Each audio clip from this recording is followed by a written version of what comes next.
Speaking of Time magazine, Steve Jobs is on our cover this week, and I know you knew him for a long time. And what I'd like to ask you about him is not about technology, but about leadership.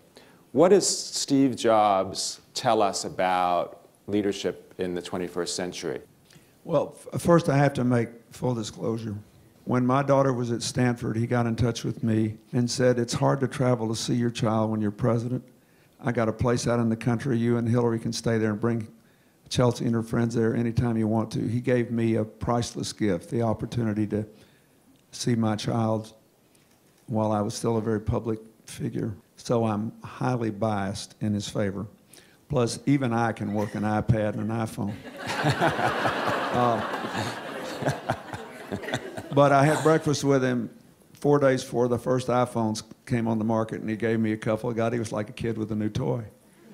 The other thing is I watched him fight this illness.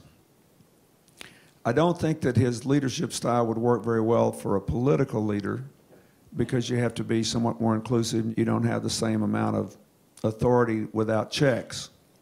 But look at the pattern of his life. He was a very determined man who had about the most intense powers of concentration I ever saw. You know, it's ridiculous if you look at the normal odds that he lived as long as he did. I talked to him not long before he died. He said, "This cancer I have is very clever." And he said, "I have beaten it back repeatedly, but I have fired all my ammunition, and it keeps coming up with new ways to attack me. I'm not sure I got any more weapons left, but I've had a good time trying to beat it." I say that to you to say the most important thing that I learned from watching him is he figured out what he was good at, where his gift was, and he nourished his gift. The other thing is he had a sack full of guts. Once he decided what he was trying to do, he was undeterred.